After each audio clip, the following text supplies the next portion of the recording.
Hello everyone, आपका अपने channel होम्योटेक with SPY में आपका स्वागत है। आज हम लोग बायनोमियल डिस्ट्रीब्यूशन के क्वेश्चन को आगे बढ़ाएंगे। इससे पहले ऑलरेडी मैंने एक लेक्चर अपलोड किया हुआ है, ठीक है।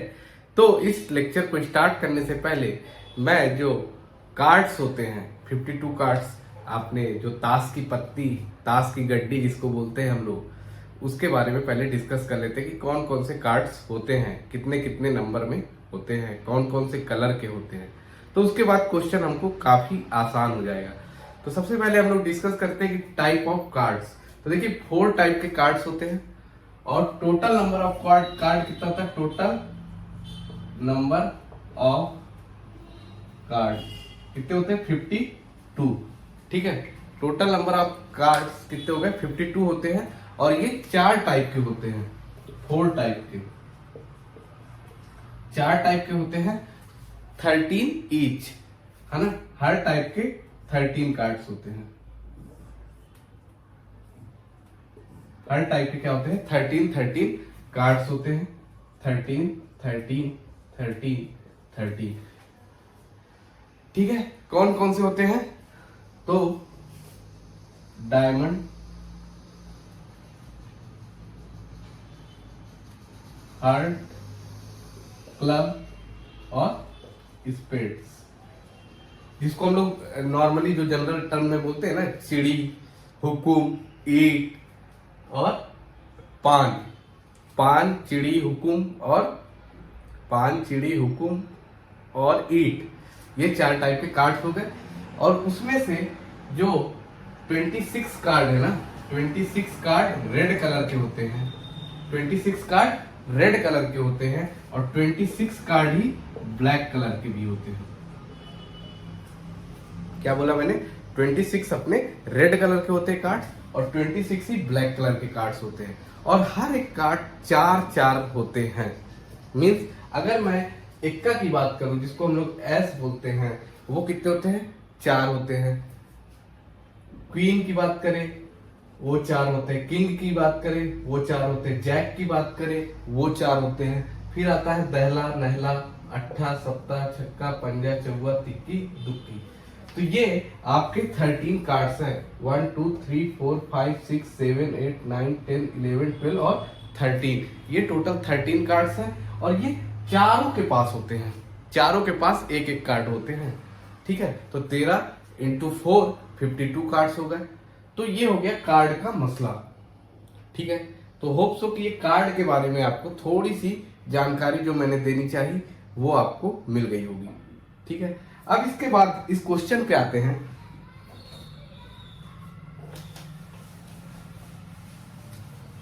देखिए क्या गिवन है हमको क्या गिवन है कि देखिए five cards are drawn successively with replacement from a well shuffled deck of 52 cards। 5 cards को हम लोगों ने निकाला, मतलब एक्सपेरिमेंट कितने कार्ड पे कर रहे हैं हम लोग? 5 कार्ड पे ना। तो हमारे लिए फिर से देखिए, अगर आपने लास्ट लेक्चर नहीं देखा है ना, मतलब इसका जो पहला लेक्चर है, तो मैं कहूंगा कि आप लोग देख लो यार। काफी चीजें आसान तरीके से मैंने बताई है जो कि आपको समझने में, और जो लोगों के मन में, देखो यार मैंने जो देखा है, जो मेरा अपना एक्सपीरियंस है पर्सनल, मैं बता रहा हूँ, बाइनोमियल डिस्ट्रीब्यूशन और प्रोबेबिलिटी को लेकर ना लोगों को बहुत ज्यादा ये रहता है कि मतलब यार ये बहुत टफ चीज है। मानो या ना मानो, लोगों के मन में यही चीज रहती है कि बहुत ही ज्यादा टफ है और ये हमें समझ में नहीं आएगी। बट मैं कह रहा हूं कि ये सबसे इजीएस्ट टॉपिक है अगर आप इसको समझ लेते हो तो। और समझना क्या है कि क्वेश्चन की लैंग्वेज और जो क्वेश्चन का फॉर्मेट है, वो चीज अगर आपको समझ में आ जाए तो आप इसमें फोड़ सकते हो बिंदास, ठीक है। आप हिट करोगे केवल एक बार, अगर आप अच्छे से सीख लेते हो तो केवल हिट करना है आपको और आपके क्वेश्चन निकलते चले जाएंगे। तो देखिए, तो हमने कल जो एक फॉर्मूला पढ़ा था बाइनोमियल डिस्ट्रीब्यूशन का बर्नौली जी के द्वारा, कि क्या था? P ऑफ जो x था, प्रोबेबिलिटी जो निकाल रहे थे, NCX, P की पावर x, Q की पावर n-x, यही पढ़ रहे थे। जहां पे P हमारा क्या था? प्रोबेबिलिटी ऑफ सक्सेस, और Q था हमारा प्रोबेबिलिटी ऑफ फेलियर, और N क्या था? नंबर ऑफ एक्सपेरिमेंट, और X क्या था? X हमारा जो सक्सेस हमें पूछा रहता है, जैसे all the 5 cards are spades, था ना। तो पांचों के पांचों कार्ड स्प्रेड होने चाहिए, उसकी हमसे ये क्या पूछ रहा है, सक्सेस पूछ रहा है। तो समझ में आ रही चीजें। तो ये हो गया हमारा फॉर्मूला। अब हम लोगों ने देखा क्वेश्चन नंबर 4 में कि 5 कार्ड हम लोग निकाल रहे हैं। 52 के जो पैकेट है उसमें से 5 कार्ड हमने निकाला। तो एक्सपेरिमेंट हमने कितने कार्ड पे किया, 5 कार्ड पे। तो n इक्वल टू क्या हो जाएगा 5, जैसा कि मैंने बताया था। फिर क्या लिखा हुआ है, all the 5 cards are spread, पांचों के पांचों कार्ड स्प्रेड हो, इसकी क्या पॉसिबिलिटी है, प्रोबेबिलिटी है, ऐसा हमसे पूछ रहा। तो हमारे लिए सक्सेस क्या है कि पांचों के पांचों कार्ड क्या हो, स्प्रेड हो। ठीक है, हमारे लिए सक्सेस क्या है कि पांचों के पांचों कार्ड क्या हो, स्प्रेड हो, ऐसा क्वेश्चन का डिमांड है। ठीक है, फिर उसके बाद अब मुझे एक चीज बताइए, अब इसकी प्रोबेबिलिटी कैसे निकालोगे, प्रोबेबिलिटी कैसे निकालोगे। 5 कार्ड आप निकाल रहे हो, कितने में से, 52 कार्ड में के बंच में से, राइट। तो आपको जो स्प्रेड है, जो पांचों के पांचों स्प्रेड निकालने की बात कर रहा है, वो पॉसिबल है, ये बताइए, बताइए। जो आपके पास 5 कार्ड्स आर ड्रॉन सक्सेसिवली। अब बात आती है इसकी प्रोबेबिलिटी कैसे निकालोगे। तो देखो क्या है, मेरे पास 52 कार्ड्स का बंच है, उसमें से 13 स्प्रेड में से मुझे 5 कार्ड निकालना है। तो सबसे पहले मैं तो स्प्रेड निकालने की प्रोबेबिलिटी निकालूंगा ना, मेरे लिए सक्सेस क्या है, स्प्रेड निकालना। तो टोटल स्प्रेड कार्ड कितने हैं आपके पास, तो 13 स्प्रेड के कार्ड एक 52 कार्ड के बंच में, 52 कार्ड के बंच में स्प्रेड्स कार्ड कितने हैं, 13 स्प्रेड्स कार्ड कितने हैं आपके पास, तो वो है 30। टोटल कार्ड कितने हैं, टोटल कार्ड है आपके पास 52। क्लियर। तो अब जो प्रोबेबिलिटी है सक्सेस होने की, वो क्या है कि 13 में से ही तो 13 कार्ड निकालोगे ना, 52 आउट ऑफ 52 13 निकालोगे, तो उसकी प्रोबेबिलिटी कितनी हो जाएगी, 1/4। ये 13 1 जा और 13 4 जा, ठीक है, 13 1 जा 13 4 जा। अब Q कैसे निकालते हैं, तो मैंने बताया था ना P plus Q equal to होता है 1। तो P की वैल्यू हो गई 1/4 प्लस Q इक्वल टू 1, तो Q इक्वल टू हो जाएगा 1 माइनस 1/4। तो 4 1 जा 4, 4 1 जा 4 minus 1/4, that is equal to 3/4। तो आपको P की वैल्यू मिल गई 1/4 और Q की वैल्यू मिल गई 3/4। क्लियर है। अब हमें n मिल गया, x मिल गया, n मिल गया, x मिल गया, p मिल गया, q मिल गया। तो क्वेश्चन में बचा कुछ नहीं बचा मेरे दोस्त। तो देखो अब कैसे सॉल्व करोगे, तो अब x जो कि मैंने बोला था फॉलोज दैट क्या n, p लिखना है। तो n की वैल्यू क्या है 5 और यहाँ पे p की वैल्यू है 1/4, ये लिख दिए। देन उसके बाद हमको क्या करना है, इस फॉर्मूले में पुट कर देना है। तो पुट कैसे करोगे, n की वैल्यू है 5, ठीक है, n की वैल्यू क्या है 5, x की वैल्यू भी अभी इस केस में 5 है। 5 कार्ड के स्प्रेड होने की प्रोबेबिलिटी पूछ रहा है ना हमसे, तो NC5 और p की पावर x, तो p क्या है हमारा 1/4, ये p of x equal to 5 पे हम लोग बात कर रहे हैं, ठीक है। 1/4 की पावर कितना x कितना है हमारा 5, 1/4 की पावर 5 इंटू 3/4 की पावर 0। क्यों, n माइनस एक्स, n की वैल्यू है 5 और x की वैल्यू भी है 5, तो 5 माइनस 5 0 होता है। तो अब ये 5 से 5 को सॉल्व करेंगे तो 1 आएगा, ये क्या हो जाएगा 1/4 की पावर 5, और किसी भी की पावर अगर 0 है तो उसकी वैल्यू क्या होती है मेरे दोस्त 1 होती है। तो ये हो गया 1, तो ये कितना हो जाएगा 1/4 इंटू 4 इंटू 4 इंटू 4 इंटू 4, कितना हो जाएगा 4 4 जा 16, 4 जा 64, 4 जा 256 इंटू 4, तो 256 इंटू 4 होगा 10 24। तो ये क्या हो जाएगा आंसर इसका 1/1024, या आप इसको ऐसे भी लिख सकते हो 1/4 की पावर 5। कोई दिक्कत वाली बात नहीं है। होप सो कि आपको समझ में आया होगा। बाकी कैलकुलेशन पार्ट है यार, वो तो आप कर ही लोगे, कॉन्सेप्ट समझो, ठीक है। तो स्क्रीनशॉट ले लीजिए। सेकेंड इसमें समझिए, अब क्या दिया है, देखिए, अरे सॉरी, n = 5 था, x तो यहाँ पे चेंज हो जाएगा, p कितना आया था हमारा लास्ट क्वेश्चन में 1/4 और q आया था 3/4, राइट, यही आया था। अब यहाँ पे बोल रहा है ओनली 3 कार्ड्स आर स्प्रेड, ठीक है ना, x अब हमारे लिए सक्सेस क्या है, 3 कार्ड केवल स्प्रेड मिल जाए, ठीक है। तो ओनली 3 कार्ड्स, तो x की वैल्यू हो गई यहाँ पे 3, पहला चीज, पहला चेंजेस। देन अब क्या करोगे, p है, q है, सब कुछ है अपने पास, तो अब हमारे लिए जो x सच दैट n क्या है 5 और 1/4, ये हो गया हमारा लिखने का। और यहां पे फॉर्मूला क्या लगेगा, p ऑफ x = 3 पे, x = 3 पे क्या लगा दोगे, अब लगा दो NCX, तो n की वैल्यू हो गई 5, C 3, p की वैल्यू है 1/4।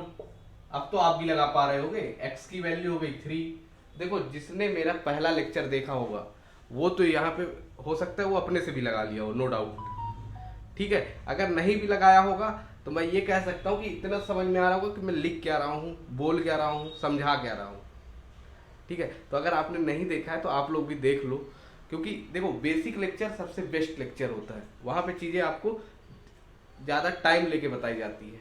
और जब आप बीच लेक्चर में आते हो तो ऐसा नहीं कि आपको समझ में नहीं आएगा, लेकिन आपको केवल उतना ही समझ में आएगा जितना हम समझाना चाह रहे हैं, ठीक है।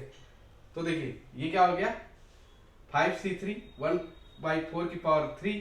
अब q की वैल्यू क्या थी 3/4 और 5 - 3, क्यों, n की वैल्यू है 5 और x की वैल्यू है 3। तो ये चीज क्लियर हो गई। तो यहां से क्या आ गया, अब 5c3 को कैसे सॉल्व करोगे, तो कल मैंने बताया था NCX बराबर क्या होता है, देखो factorial n upon n minus x factorial into factorial x, ये होता है। तो 5c3 की वैल्यू हम लोग साइड में यहाँ पे निकाल लेते हैं, ठीक है। 5c3 को स्पेशली अलग से सॉल्व कर लेते हैं, तो ये क्या हो जाएगा, फैक्टोरियल 5 अपॉन 5 - 3 का फैक्टोरियल इंटू फैक्टोरियल 3, यही होगा। अब इसको क्या करोगे, 5 × 4 × फैक्टोरियल 3 अपॉन 5 - 2, 3 हो गया 2, और ये फैक्टोरियल 3, तो ये 3 से 3 कट गया, और 2 फैक्टोरियल को ओपन करोगे तो क्या आएगा 2 × 1, तो ये क्या हो गया 5 चौके 20/2, दैट इज इक्वल टू 10। तो 5c3 की वैल्यू क्या आई मेरे दोस्त, 10 आ गई। 5c3 की वैल्यू क्या आ गई, 10 आ गई, 10। और ये क्या हो गया 1/4 की पावर q, तो ये क्या हो जाएगा 1 × 4 × 4, ये हो गया, और इंटू 3/4 की पावर 5 - 3 2, तो 3 3 जा 9 और 4 4 जा 16, तो इसको कट कर दो, 2 पंचे 10, 2 दूना 4, तो क्या हो जाएगा 4 चौके 16, ये हो जाएगा 5 9 जा 45, 5 9 जा 45 अपॉन, ये हो गया 32 × 16, 32 × 16 कितना आ जाएगा, तो 45 अपॉन 16 2 जा 32, 2 3 कैरी, और 16 3 जा 48 + 3 51, तो 512 45 अपॉन 512 इसका फाइनल आंसर होगा। क्लियर है। तो आई थिंक ये भी आपको समझ में आ गया होगा कि जब आपके पास 3 कार्ड निकालना है 13 में से तो कैसे सॉल्व करोगे। क्लियर है ये बात कि नहीं है, ज़्यादा फास्ट तो नहीं चल रहे हैं, बता दीजिएगा भाई कमेंट बॉक्स में, क्योंकि अभी तो हम लेक्चर रिकॉर्ड करके डालते जा रहे हैं, आप कब देखोगे आप ही जानते हो ये चीज़। और हो सकता है ये वाली लाइन सुन भी रहे होगे कि नहीं, पहले ही भाग गए होगे, और जो लोग ये लाइन सुन रहे होगे तो वो लाइक शेयर और सब्सक्राइब जरूर कर देना मेरे दोस्त, ठीक है। हम आपसे केवल इतना ही बोलेंगे, इसका स्क्रीनशॉट ले लो, इसका स्क्रीनशॉट आप लोग ले लो, अब हम लोग बात करते हैं, अब हम लोग बात क्या करते हैं, करते हैं कुछ। अब हमारे पास हो गया कि नन इज स्प्रेड, इसी में हम लोग आगे इसके जो थर्ड पार्ट है उसको भी कर लेते हैं। ये 5-3 है यहाँ पे, ठीक है। जो तीसरा पार्ट है कि नन इज स्प्रेड, मतलब कोई भी कार्ड आपका स्प्रेड नहीं है। तो देखो प्रोबेबिलिटी तो कोई चेंजेस होगी नहीं। अब x की वैल्यू केवल चेंज हो जाएगी। अब यहाँ पे n तो 5 है और x क्या है मेरे लिए अब 0 है। तो जो मैं x फॉलो कर रहा वो किसको कर रहा 5,1/4 को। अब p of x equal to 0 हो जाएगा, क्योंकि हम लोगों ने नन लिख दिया ना, कोई भी नहीं है, कोई भी स्प्रेड नहीं है, कोई भी स्प्रेड नहीं है। तो x इक्वल टू 0, NCX तो 5C0, क्लियर है। 5C0 इंटू p की पावर x मतलब 1/4 की पावर 5 इंटू q की पावर n-x, तो ये हो जाएगा 0, राइट। क्योंकि यहाँ पे पावर x आती है और x की वैल्यू क्या है 0 है, और ये 3/4 n-x बोले तो 5 - 0, ये हो जाएगा। और 5C0 की वैल्यू क्या होगी मेरे दोस्त, अगर आपको याद हो तो मैंने क्या बोला था कि देखो यहाँ पे फैक्टोरियल है तो फैक्टोरियल 5 हो जाएगा, 5 - 0 तो फैक्टोरियल 5 आ जाएगा, फैक्टोरियल 5 से फैक्टोरियल 5 कैंसिल आउट हो जाएगा, और फैक्टोरियल 0 की वैल्यू होती है 1, तो ये टोटल वैल्यू इसकी क्या आ जाएगी 1, क्लियर है। हालांकि मैंने इससे पहले वाले लेक्चर में मैंने इसको प्रॉपर सॉल्व किया है, ठीक है। तो 5C0 की वैल्यू होगी 1, और इसकी किसी की भी पावर अगर 0 हो तो उसकी भी वैल्यू 1, और 3/4 की पावर 5 को क्या लिख सकते हैं हम लोग, तो लिख सकते हैं 3 × 3 × 3 × 3 × 3 5 बार, और ये 4 5 बार, कितना आ जाएगा। 4 को तो अभी सॉल्व किए थे ना हम लोग, तो कितना आया था 1024 आया था, आई थिंक 1024 आया था। अब इसको कर लो, 3 3 9 3 27 3 81, और 81 3 243, तो ये हो जाएगा 243/1024, ये इसका फाइनल आंसर हो जाएगा। स्क्रीनशॉट ले लीजिए। नेक्स्ट क्वेश्चन देखेंगे, क्या है कि the probability of a bulb produced by a factory will fuse after 150 days, मतलब कोई एक फैक्ट्री है बल्ब प्रोड्यूस कर रही है जो कि 150 डेज के बाद बल्ब फ्यूज हो जा रहा है, वो है यूज इज 0.05, ठीक है। तो और क्या बोल रहा है, find the probability of 5 such bulbs, ठीक है। तो मतलब क्या है, अब हमारे लिए एक्सपेरिमेंट कितने पे कर रहे हैं, 5 बल्ब में कर रहे हैं, ये बात आप समझ पा रहे हो। 5 such bulb, find the probability of 5 such bulb. सबसे पहले हमें n ही खोजना था, मिल गया, तो n क्या है हमारे लिए 5 है। अब x खोजना है, इसके बाद x खोज लेते हैं, क्या है नन दिया है, मींस कोई भी नहीं, मतलब कोई भी बल्ब 0 नहीं हो रहा, उसकी पॉसिबिलिटी या प्रोबेबिलिटी क्या होगी वो पूछ रहा है। देन प्रोबेबिलिटी चाहिए, p चाहिए, q चाहिए, क्योंकि फॉर्मूला क्या है यहां लिख देते हैं, p ऑफ x बराबर NCX, p की पावर x q की पावर n-x, यही है। अब हमें n मिल गया, x मिल गया, p चाहिए और q चाहिए, और p + q क्या होता है 1 होता है, ये भी हमको पता है, ठीक है। तो अब मैं इसको रीड करता हूँ एक बार और खोजने की कोशिश करता हूँ।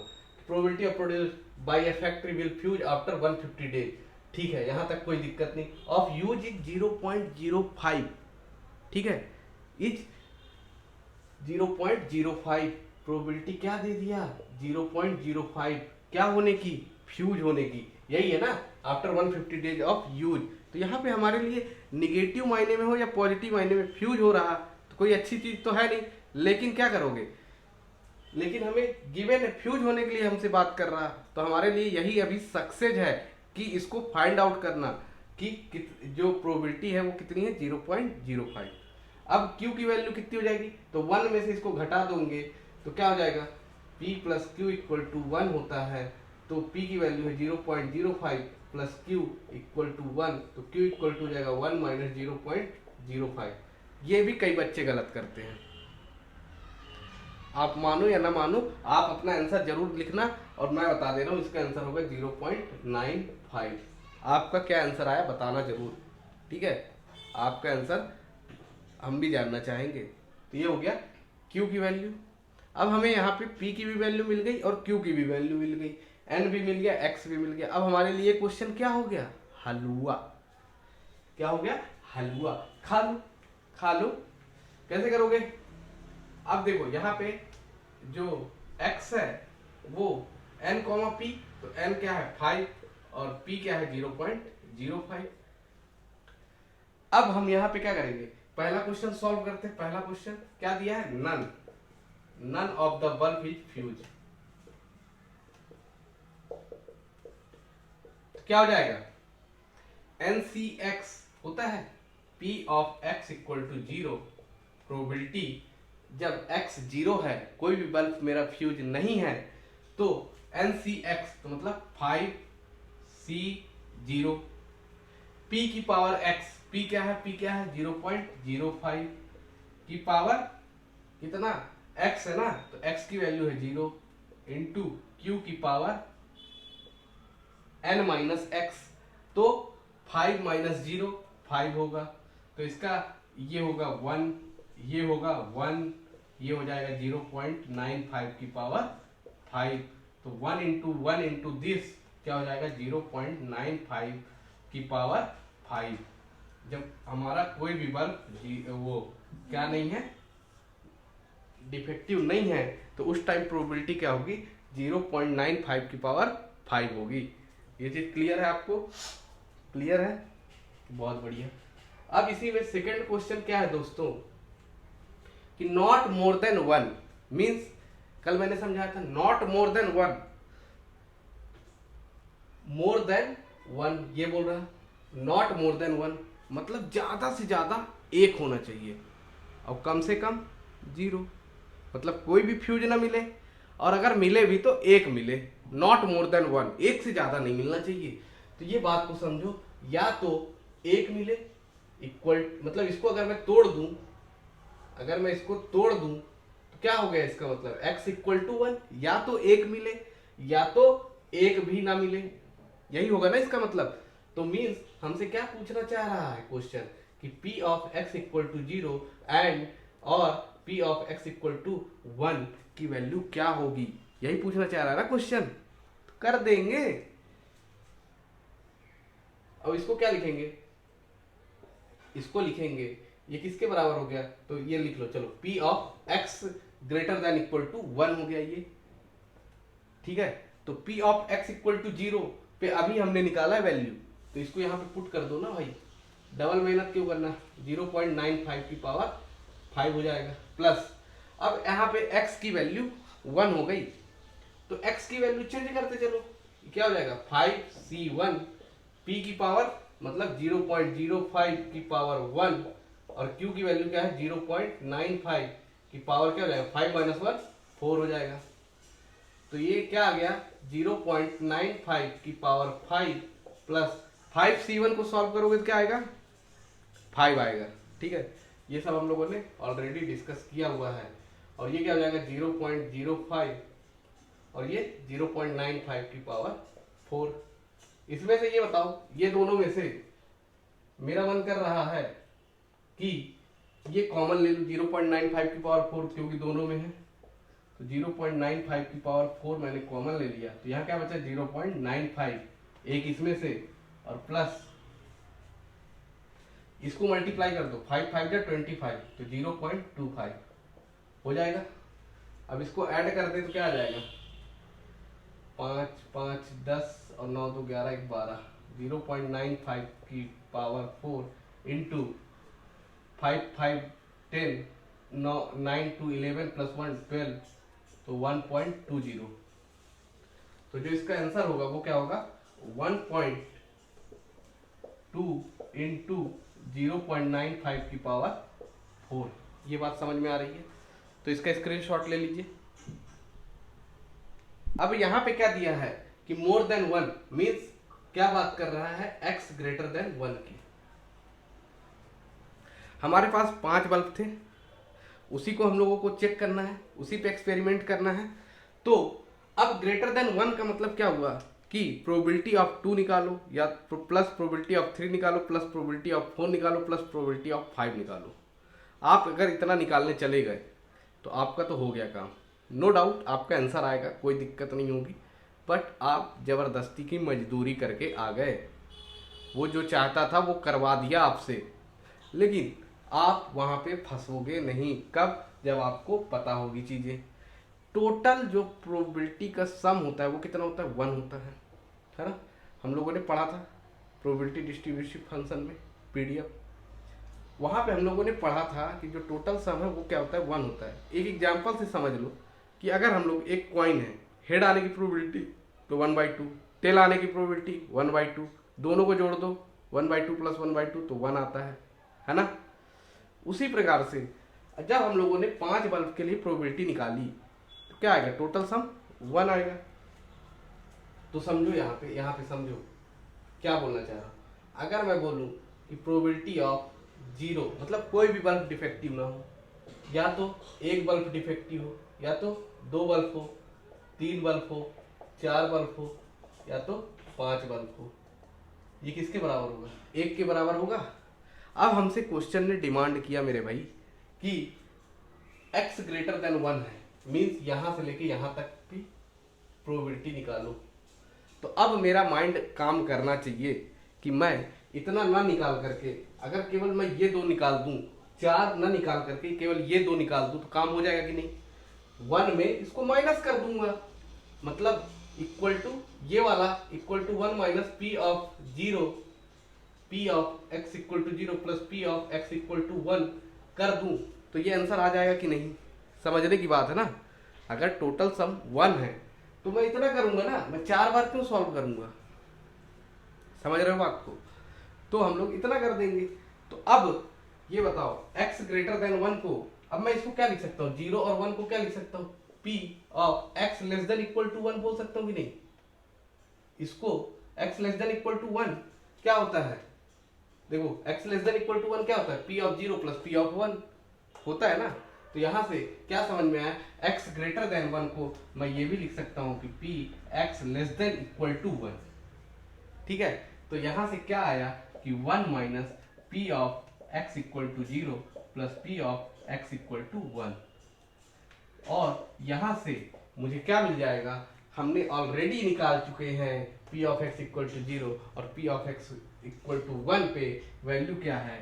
तो वैल्यू है 1.2 इंटू 0.95 की पावर 4। तो ये सिंपल सा क्वेश्चन था जो कि हमको फंसाने के लिए बनाया गया था कि आपसे हम ये भी सॉल्व करवाएंगे, p of 2 plus p of 3 plus p of 4 plus p of 5, और आप अगर करने जाओगे तो आपका आंसर सेम आएगा, लेकिन आपका टाइम बहुत ज़्यादा कंज्यूम होगा। जो आप दूसरे क्वेश्चन में सोच सकते हो वो यहाँ पे बर्बाद नहीं करना है उस टाइम को, तो इसलिए ज़्यादा से ज़्यादा आपको प्रैक्टिस करना है। अब देखिए नेक्स्ट क्या है इसमें कि आपको एटलीस्ट 1 बल्ब बोला है ना, एटलीस्ट वन बल्ब फ्यूज हो, ठीक है, ऐसा बोला। मीन्स एटलीस्ट का मतलब मैंने आपको पिछले क्लास में ही बताया था कि कम से कम एक बल्ब फ्यूज होना चाहिए, कम से कम एक बल्ब। मीन्स अगर मैं फिर से समझो, यहाँ पे एटलीस्ट 1 बोल दिया मतलब कम से कम एक बल्ब। एक तो बल्ब होगा ही फ्यूज, फिर 2 भी हो सकते, 3 भी हो सकते, 4 भी हो सकते, 5 भी हो सकते हैं। हो सकते कि नहीं? हो सकते हैं कि नहीं भाई? फिर मजे ले रहा है क्वेश्चन। एटलीस्ट 1 मीन्स कि क्या बोल दिया मैंने कि एक तो होगा ही बल्ब फ्यूज, 2 भी हो सकता है, 3 भी हो सकता है, 4 भी हो सकता है, 5 भी हो सकता है। तो ये 5 की प्रोबेबिलिटी निकालते रहो। तो बोलोगे सर धुआं निकल जाएगा, तो धुआं निकल ही जाएगा भाई। तो देखो अब हमें पता है, फिर से यहाँ पे आ जाओ एक बार और। अब बोल रहा कि यहाँ तक नहीं, अब यहाँ तक की वैल्यू बताइए, यहाँ से लेके यहाँ तक की वैल्यू। तो आपको चमक जाना चाहिए मेरे दोस्त कि मैं इतना ना निकाल करके 1 माइनस पी ऑफ 0 कर दूं तो मेरा काम हो जाएगा। हो जाएगा कि नहीं? बोलो बोलो बोलो बोलो। ये क्या था? एटलीस्ट 1 का मतलब था x greater than equal to 1 होना चाहिए। ये देखो इक्वल भी आ रहा, x greater than equal, means एक तो होना ही चाहिए और एक से ज्यादा भी, एटलीस्ट 1 बोला ना।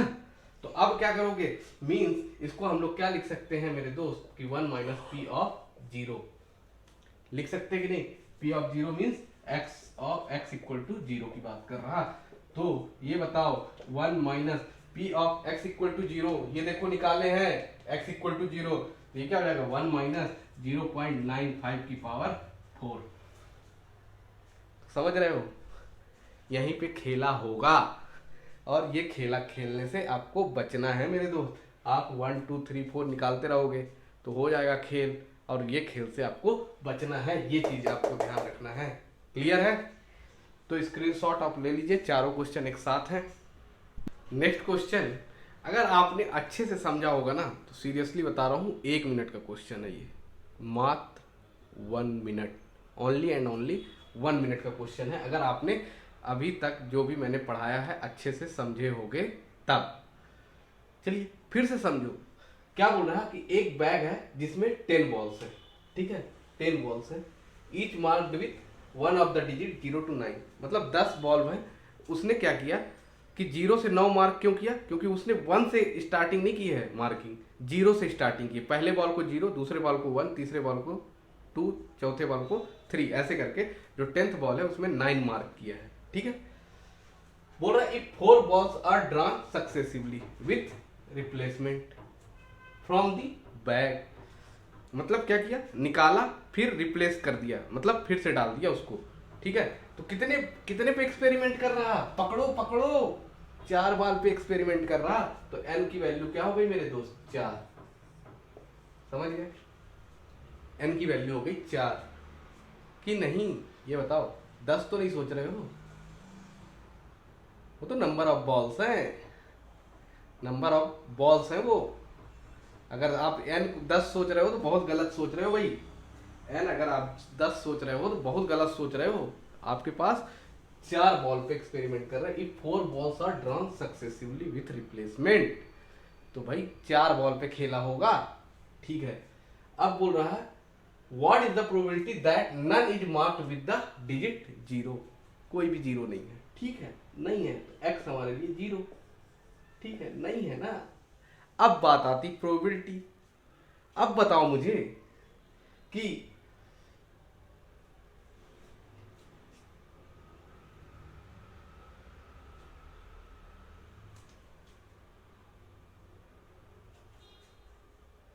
आप क्या कर रहे हो, 4 बॉल निकाल रहे हो, ठीक है, कितने में से, 10 बॉल में से आपने बॉल निकाला, एक बॉल निकाला फिर रख दिया, फिर रिप्लेस कर रहे हो ना, विथ रिप्लेसमेंट बोल रहा है, आप निकाल रहे हो और बॉल को उसी में डाल दे रहे हो। मीन्स क्या बोल रहा है आपको क्वेश्चन, ऐसे देखो 10 बॉल रखा है, 10 ऐसे, यहाँ पे 0 मार्किंग भी है, 1 2 3 4 5 6 7 8 9, आपने एक बैग में हाथ डाला, मान लो आपको 6 निकला, फिर आपने उसको रख दिया।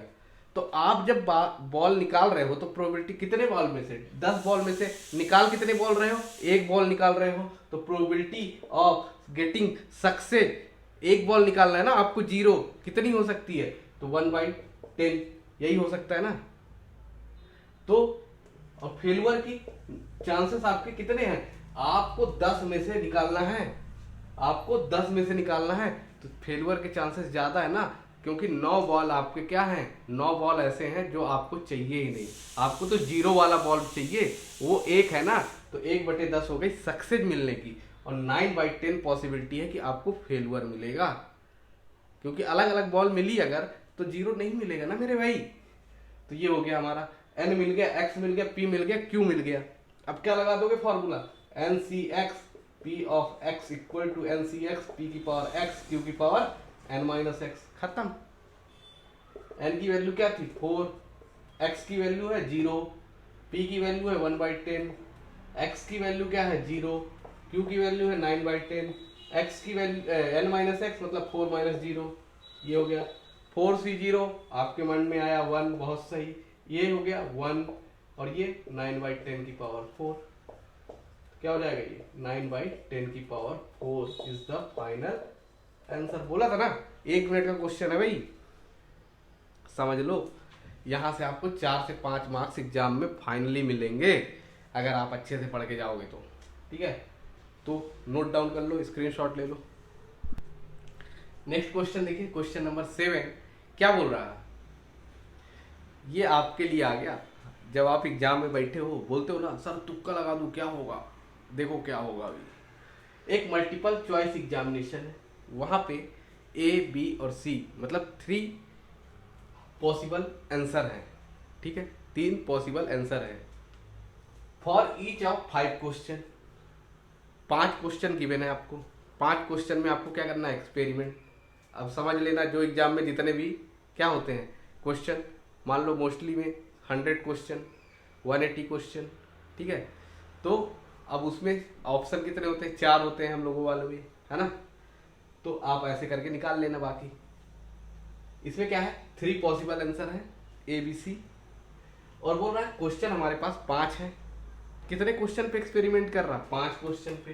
तो क्या मिल गया, एन मिल गया 5। ठीक है, अब हमको एक्स खोजना है, एक्स। अब यहां से भी देखो multiple choice question with 3 possible answer, मतलब एक क्वेश्चन में 3 आंसर है। 3 आंसर में से मतलब कोई एक आंसर सही होना है, तो प्रोबेबिलिटी सही होने की 1/3 होगा। 3 ऑप्शन है 1 2 3, कोई एक ही सही होगा तीनों में से, तो सक्सेस की प्रोबेबिलिटी 1/3, सक्सेस की, सही होने की, गलत होने की 2/3, गलत होने की 2/3 होगा ना। सक्सेस होने की 1/3 और फेलियर होने की 2/3 पॉसिबिलिटी है। फिर बोल रहा what is the candidate would get 4 और more correct answer. More correct answer कितने, 4 और उससे ज्यादा। मीन्स क्या बोल रहा है कि एक्स क्या है हमारे लिए, कि उसके 4 या उससे ज्यादा, मतलब चारों क्वेश्चन सही हो जाए या तो 5 हो जाए भाई। मतलब समझ रहे हो, तुक्का मारे और सब कुछ सही हो जाए, मजा आ जाए जिंदगी में। ये पूछ रहा है कि नहीं कि what is the probability that a candidate would get 4 or more correct answer just by guessing। समझ रहे हो, मतलब बंदा एकदम नसीब लिख के लाया होगा कि इसको डॉक्टर इंजीनियर बनना ही बनना है, तभी तो पूरे सही होंगे भाई। तो वो पूछ रहा है उसकी पॉसिबिलिटी क्या है, सही नहीं हो रहा है भाई, पॉसिबिलिटी बताना है। ठीक है, तो अब x greater than equal to 4 means क्या बोल रहा है, x या तो 4 हो या तो 5 के 5 सही हो जाए। और हमें फॉर्मूला पता है, फिर से पूरे यूनिट में यही फॉर्मूला यूज हो रहा है भाई, p की पावर x q की पावर n माइनस एक्स। याद कर लो, p ऑफ x बराबर एकदम खून में घुसा लो भाई ये बात कि p ऑफ x ये होता है ना। तो अब यहाँ पे पुट कर दो, n की वैल्यू है 5, c x की वैल्यू है 4, p की वैल्यू है 1/3 की पावर x की वैल्यू है 4, ये है 2/3, ये हो जाएगा 1, 5 माइनस 4 1 प्लस। अब यहाँ पे x की वैल्यू है 5, रख दो 1/3 की पावर क्या है, अच्छा x 5 है ना, ठीक है, और ये क्या हो जाएगा 2/3 की पावर 0 हो जाएगा। अब यार ये सब कैलकुलेशन पार्ट है। अब देखो 5c4 ये क्या आ जाएगा, देखो 5 into factorial 5 upon 5 minus 4 factorial into factorial 4, ठीक है, हो जाएगा 5 इंटू फैक्टोरियल 4, तो ये हो जाएगा 5 माइनस 4 1 का फैक्टोरियल और ये 4 का फैक्टोरियल, तो ये हो जाएगा कैंसिल। देखो ये दोनों को घटा दो, जो आया क्या आया 1 आया ना, 5 माइनस 4 1, तो एक बार केवल कर दो 5 इंटू 1 5, ये हो गया 5। अब 1/3 की पावर 4, तो ये ठीक है 1/3 की पावर 4 और ये हो गया 2/3। अब इसको सॉल्व करो, ये क्या आ रहा है 5c5 1 हो जाएगा, ये क्या हो जाएगा 1/3 की पावर 5 और ये हो जाएगा 1। किसी की भी पावर 0 क्या होता है 1 होता है, हमको पता है, हमने पढ़ लिया है, बहुत कुछ पढ़ लिया है। अब देखो यहाँ से कॉमन लेने लायक क्या है 1/3 की पावर, देखो दोनों में 1/3 ना, कॉमन ले लो। कौन सा कॉमन लेते हैं, कम पावर वाला, ठीक है, तो ये हो जाएगा पावर 4, ये क्या बचेगा, ये 5 2 जा 10/3 और इधर क्या बचेगा, एक 1/3 बचेगा ना, कि नहीं बचेगा? 1/3 की पावर 4 लिए हैं और ये क्या है 5 है, तो 1/3 बचा। अब इसको सॉल्व कर लो, बेस सेम है तो ऐड हो जाएगा, क्या हो जाएगा 1/3 की पावर 4 और ये क्या हो जाएगा 10 + 1 11/3। तो कितना हो जाएगा 11/3 का 4 टाइम्स, 3 3 जा 9, 3 जा 27 इंटू 3 81, 81 इंटू 3 243। तो इसका जो फाइनल आंसर है P of x greater than equal to 4 क्या हो जाएगा 11/243। स्क्रीनशॉट ले लीजिए। क्वेश्चन नंबर 8 डिस्कस करते हैं। क्या है कि एक पर्सन है, लॉटरी टिकट खरीद रहा है, कितनी 50 लॉटरी टिकट है, ठीक है। In each of which his chance of winning a prize 1/100, मतलब उसके विन होने की प्रोबेबिलिटी दे दिया है 1/100 है। तो P क्या दे दिया हमको 1/100। अब तो समझ में आ रही होगी चीजें। तो Q क्या हो जाएगी मेरे दोस्त 99/100, क्योंकि 99 + 1 100, 100/100 1, और दोनों मतलब फेलवर प्लस सक्सेस किसके बराबर होना चाहिए, फेलवर और सक्सेस की प्रोबेबिलिटी किसके बराबर होनी चाहिए 1 के बराबर। तो ये हो गई, P मिल गया, Q मिल गया। अब कितनी टिकट पे वो मतलब प्रैक्टिकल कर रहा 50 टिकट पे, तो N हो गया 50 50, ठीक है। अब बोल रहा find the probability that he will win a prize at least once, कम से कम एक बार तो जीतेगा, एटलीस्ट वन, कम से कम एक बार, है ना। और मतलब और चांसेस कितनी, मतलब आप समझ रहे हो कितना आपसे, मतलब 50 तक पूछ रहा। एटलीस्ट 1 का मतलब हुआ कि x जो है ग्रेटर देन इक्वल टू 1 की बात कर रहा वो, probability of x greater than 1। तो अब क्या क्या है 1, 50 लॉटरी है, 1 2 3 4 5 6 7 8 9, मतलब 50 बार आप करते रह जाओ, पागल हो जाओ। तो यहाँ पे ही समझने वाली बात ये है कि तो क्या करें, बैठे तो रहेंगे नहीं।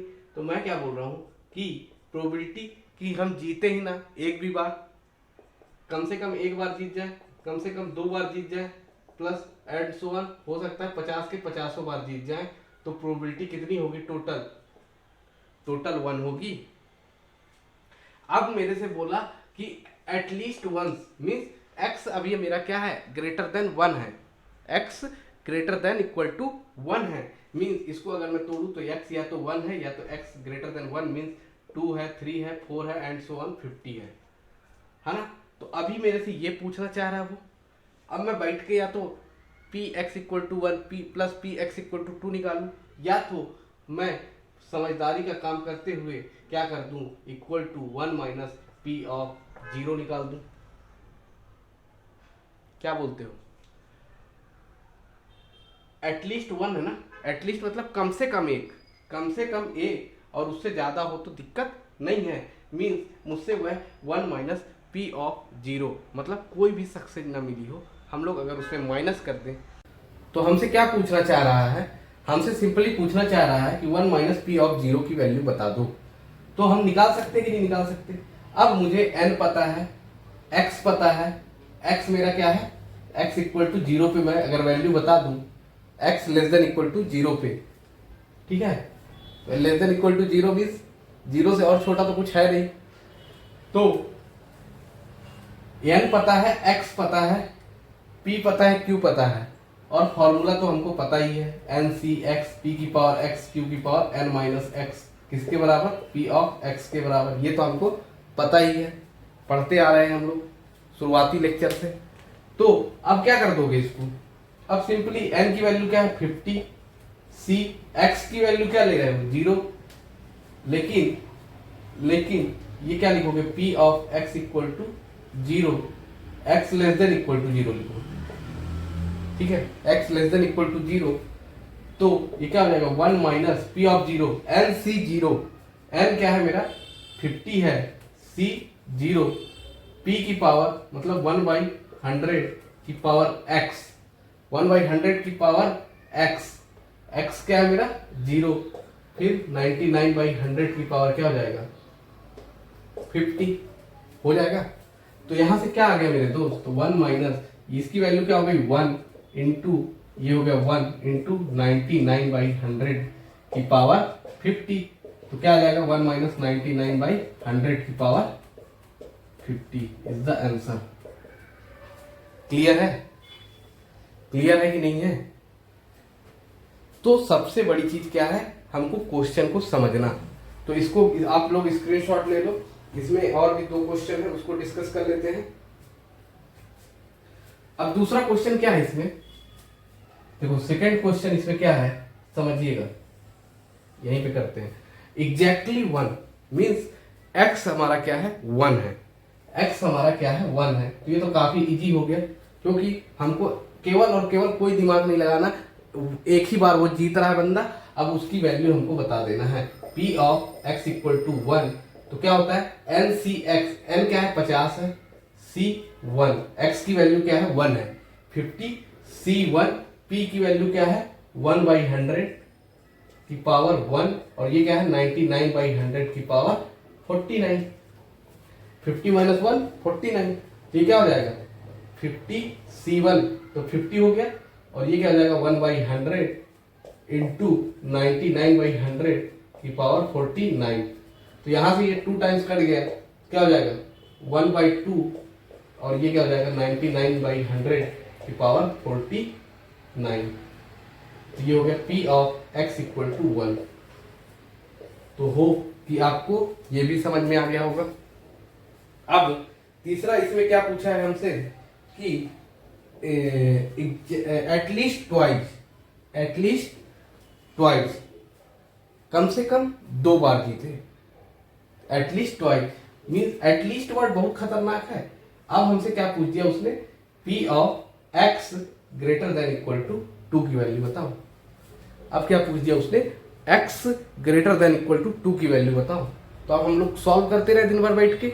नहीं, हमें पता है कि 2 या 2 से बड़ी की वैल्यू पूछा है ना, तो हम लोग इसको इसमें माइनस कर देते हैं ना भाई 1 में से।